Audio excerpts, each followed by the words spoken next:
ಪ್ರಜಾಸೌಧ ಕಟ್ಟಡ ನಿರ್ಮಾಣಕ್ಕೆ ಗುರುತಿಸಲಾದ ಸ್ಥಳವನ್ನು ವಿರೋಧಿಸಿ ತಾಳಿಕೋಟೆ ತಾಲೂಕು ಹೋರಾಟ ಸಮಿತಿ ವತಿಯಿಂದ ತಾಳಿಕೋಟೆ ಪಟ್ಟಣದಲ್ಲಿ ಸ್ವಯಂ ಪ್ರೇರಿತ ಬಂದ್ ಆಚರಿಸಿ ಪ್ರತಿಭಟನೆ ನಡೆಸಲಾಯಿತು. ತಾಲೂಕು ಆಡಳಿತವು ಮೈಲೇಶ್ವರ ಗ್ರಾಮದ ಸಮೀಪ ಪ್ರಜಾಸೌಧ ಕಟ್ಟಡ ನಿರ್ಮಿಸಲು ಸ್ಥಳ ಗುರುತಿಸಿದ್ದು, ಈ ಸ್ಥಳ ತಾಳಿಕೋಟೆ ಪಟ್ಟಣದಿಂದ ಸುಮಾರು 4 ರಿಂದ 5 ಕಿಲೋಮೀಟರ್ ದೂರದಲ್ಲಿದೆ. ಇದರಿಂದ ತಾಲೂಕಿನ ಸಾರ್ವಜನಿಕರು, ವಿಶೇಷವಾಗಿ ವೃದ್ಧರು, ಮಹಿಳೆಯರು ಹಾಗೂ ಅಂಗವಿಕಲರಿಗೆ ತೊಂದರೆ ಉಂಟಾಗುವ ಸಾಧ್ಯತೆ ಇದೆ ಎಂದು ಪ್ರತಿಭಟನಾಕಾರರು ಅಭಿಪ್ರಾಯಪಟ್ಟರು. ಈಗ ಗುರುತಿಸಿರುವ ಸ್ಥಳವು ಸಾರ್ವಜನಿಕರಿಗೆ ಅನುಕೂಲಕರವಲ್ಲ. ಆದ್ದರಿಂದ ಪ್ರಜಾಸೌಧ ಕಟ್ಟಡವನ್ನು ತಾಳಿಕೋಟೆ ಪಟ್ಟಣದ ವ್ಯಾಪ್ತಿಯಲ್ಲಿಯೇ ನಿರ್ಮಿಸಬೇಕೆಂದು ಒತ್ತಾಯಿಸಿದರು. ಬಂದ್ಗೆ ವ್ಯಾಪಾರಸ್ಥರು, ವಿವಿಧ ಸಂಘಟನೆಗಳ ಪದಾಧಿಕಾರಿಗಳು, ಸಂಘ ಸಂಸ್ಥೆಯ ಪ್ರತಿನಿಧಿಗಳು, ಬೀದಿ ಬದಿ ವ್ಯಾಪಾರಸ್ಥರು ಹಾಗೂ ಎಲ್ಲ ಸಮುದಾಯದ ಮುಖಂಡರು ಬೆಂಬಲ ಸೂಚಿಸಿದರು. ಪಟ್ಟಣದಲ್ಲಿ ವ್ಯಾಪಾರ ವಹಿವಾಟು ಬಹುತೇಕ ಸ್ಥಗಿತಗೊಂಡಿದ್ದು, ಪ್ರತಿಭಟನೆ ಶಾಂತಿಯುತವಾಗಿ ನಡೆಯಿತು.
ಫೋಟೋ ಬರಲ್ಲ.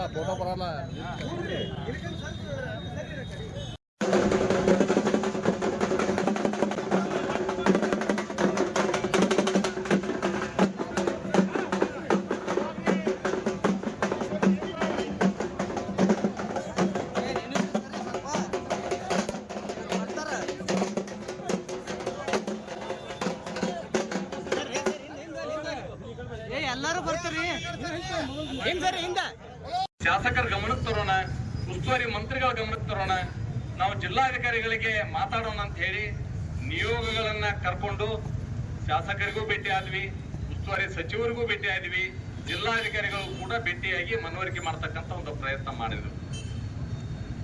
ಇದಕ್ಕಿಂತ ಪೂರ್ವದಲ್ಲೇ ತಾಳಿಕೋಟೆ ನಗರದ ಎಲ್ಲ ಸಮಾಜದ ಬಂಧುಗಳು ಕೂಡ ಅಂಬೇಡ್ಕರ್ ಮೂರ್ತಿಗೆ ಮಾಲಾರ್ಪಣೆ ಮಾಡಿ ಅವತ್ತು ತಾಳಿಕೋಟೆ ನಗರದಲ್ಲಿ ಅವತ್ತು ಕೂಡ ಬೃಹತ್ ಪ್ರಮಾಣದ ಪ್ರತಿಭಟನೆ ಮಾಡಿ ಸರ್ಕಾರಕ್ಕೆ ಮನವಿ ಸಲ್ಲಿಸಿದ್ರು. ಇದ್ಯಾವುದಕ್ಕೂ ಕೂಡ ಇವತ್ತಿನವರೆಗೂ ಸ್ಪಂದನೆ ಸಿಗಲಿಲ್ಲ. ಈ ಸ್ಪಂದನೆ ಸಿಕ್ಕಿಲ್ಲ ಅಂತಂದ ಮೇಲೆ ಮುಂದಿನ ಹಂತ ಯಾವುದು ಅಂತ ತಿಳ್ಕೊಂಡು ಹೇಳಿ 25ನೇ ತಾರೀಕು ನಾವು ತಾಳಿಕೋಟೆ ನಗರದಲ್ಲಿ ಮತ್ತೆ ನಾವು ಹೋರಾಟ ಮಾಡ್ಬೇಕಂತ ಹೇಳಿ ತಾಳಿಕೋಟೆ ನಗರದಲ್ಲಿ ಇರ್ತಕ್ಕಂಥ ಎಲ್ಲ ವ್ಯಾಪಾರಸ್ಥರ, ಎಲ್ಲ ವಿವಿಧ ಸಮಾಜದ ಎಲ್ಲ ಹಿರಿಯರನ್ನ ಕರೆದು ಚರ್ಚೆ ಮಾಡಿದಾಗ ಎಲ್ಲ ವ್ಯಾಪಾರಸ್ಥರು ಏನ್ ಹೇಳಿದಾರಂದ್ರೆ, ನಮ್ಗೆ ಭಾರತ್ ಮತಾಕಿ ತಾಲೂಕಾ ಹೋರಾಟ ಸಮಿತಿಗೆ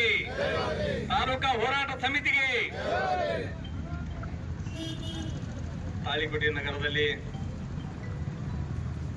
ಇವತ್ತು ಪ್ರಜಾಸೌಧ ನಿರ್ಮಾಣದ ಕಾರ್ಯವನ್ನ ತಾಳಿಕೋಟೆ ನಗರದಲ್ಲಿ ಆಗಬೇಕಂತ ಹೇಳಿ ಸರ್ಕಾರಕ್ಕೆ ಒತ್ತಾಯಿಸಿ ಹಮ್ಮಿಕೊಡ್ತಕ್ಕಂಥ ಈ ಬೃಹತ್ ಪ್ರತಿಭಟನೆಯಲ್ಲಿ ಭಾಗಿಯಾಗಿರ್ತಕ್ಕಂಥ ಎಲ್ಲ ಗೌರವಾನ್ವಿತ ತಾಲೂಕಾ ಹೋರಾಟ ಸಮಿತಿಯ ಎಲ್ಲ ಪದಾಧಿಕಾರಿ ಬಂಧುಗಳೇ, ತಾಳಿಕೋಟೆ ನಗರದ ಎಲ್ಲ ನಾಗರಿಕ ಹಾಗೂ ಸುತ್ತಮುತ್ತಲಿನ ಗ್ರಾಮಗಳಿಂದ ಆಗಮಿಸಿರ್ತಕ್ಕಂಥ ಎಲ್ಲ ಸಜ್ಜನ ಸಮಾಜದ ಬಂಧುಗಳೇ, ಪತ್ರಿಕಾ ಮಾಧ್ಯಮದ ಸ್ನೇಹಿತರೆ, ಈಗಾಗಲೇ 3-4 ಜನ ಹಿರಿಯರು ನಮ್ಮ ಉದ್ದೇಶ ಏನಂತ ಮಾತಾಡಿದರು.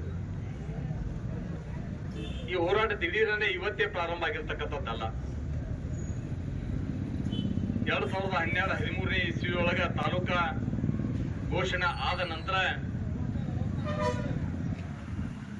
ಮುಂದೆ ಎಲ್ಲ ಕಚೇರಿಗಳು ಆಗಬೇಕಂತ ಹೇಳಿ 2013ರಿಂದ ತಾಳಿಕೋಟೆ ನಗರದಲ್ಲಿಯೂ ಕೂಡ ಹೋರಾಟಗಳಾದವು. 43 ತಾಲೂಕುಗಳನ್ನ ಒಕ್ಕೂಟ ಅಂತ ಮಾಡಿಕೊಂಡು ಒಂದು ಕಮಿಟಿ ರಚನೆ ಆಯಿತು. ಓಂ ಶ್ರೀ ಭದ್ರಕಾಳಿ ಜ್ಯೋತಿಷ್ಯ ಪೀಠಂ ವಂಶ ಪರಂಪರೆ ಜ್ಯೋತಿಷ್ಯರು ಬಿಜಾಪುರ ನಗರದಲ್ಲಿ ಖಾಯಂ ಆಗಿ ನೆಲೆಸಿರ್ತಾರೆ. ಜಾತಕ ದೋಷ, ಮಾಟಮಂತ್ರ ದೋಷಕ್ಕೆ ಪರಿಹಾರ, ವಾಕ್ಯಸಿದ್ಧಿ ಹಾಗೂ ಮಂತ್ರಸಿದ್ಧಿಯಿಂದ ಪ್ರಖ್ಯಾತಿ ಪಡೆದಿರುವ ಪಂಡಿತ್ ಶಂಕರ್ ಗುರೂಜಿ. ಎಷ್ಟೇ ಜ್ಯೋತಿಷ್ಯರಲ್ಲಿ ಪದೇ ಪದೇ ಕೇಳಿ ಪರಿಹಾರ ಕಾಣದ ಜ್ಯೋತಿಷ್ಯ ಶಾಸ್ತ್ರದ ಮೇಲೆ ವಿಶ್ವಾಸ ಕಳೆದುಕೊಂಡಿದ್ದೀರಾ? ನಿಮ್ಮ ಜೀವನದ ಬಲಿಷ್ಠ ಸಮಸ್ಯೆಗಳಿಗೆ ಪರಿಹಾರದ ಸುವರ್ಣಾವಕಾಶ. ಸ್ತ್ರೀಯರಿಗೆ ವಿಶೇಷ ಪರಿಹಾರ, ಮದುವೆ ಸಮಸ್ಯೆ, ಆರೋಗ್ಯ ಸಮಸ್ಯೆ, ಸಂತಾನ ಫಲ, ಗಂಡ ಹೆಂಡತಿ ಕಲಹ, ಶತ್ರುಕಾಟ, ಹಣಕಾಸು, ಪ್ರೀತಿಯಲ್ಲಿ ನಂಬಿ ಮೋಸ, ಸ್ತ್ರೀ ಪುರುಷ ಪ್ರೇಮ ವಿಚಾರ, ಇನ್ನು ನಿಮ್ಮ ಮನಸ್ಸಿನಲ್ಲಿರುವ ಗುಪ್ತ ಸಮಸ್ಯೆಗಳಿಗೆ ಕೇರಳೀಯ ದೈವದಿಂದ ರಹಸ್ಯವಾದ ಯಂತ್ರ ಮಂತ್ರಗಳಿಂದ ಹಾಗೂ ನಿಗೂಢವಾದ ಶಕ್ತಿಯಿಂದ ನಿಮ್ಮ ಯಾವುದೇ ಕಠಿಣ ಸಮಸ್ಯೆಗೆ ದೂರವಾಣಿ ಮೂಲಕ ಹಾಗೂ ವಾಟ್ಸ್ಆಪ್ ಮೂಲಕ 100ಕ್ಕೆ 101ರಷ್ಟು ಪರಿಹಾರ ಶತಸಿದ್ಧ. ಖಾಯಂ ವಿಳಾಸ ಮಿಲನ ಮೆಡಿಕಲ್ ಹತ್ತಿರ, ಕಣ್ಣೂರ್ ಆಸ್ಪತ್ರೆ ಎದುರಿಗೆ, ಉಪ್ಪಾಲಿ ಬುರ್ಜ್ ರೋಡ್, ವಿಜಯಪುರ 9945600345 ಅಥವಾ 9845169345.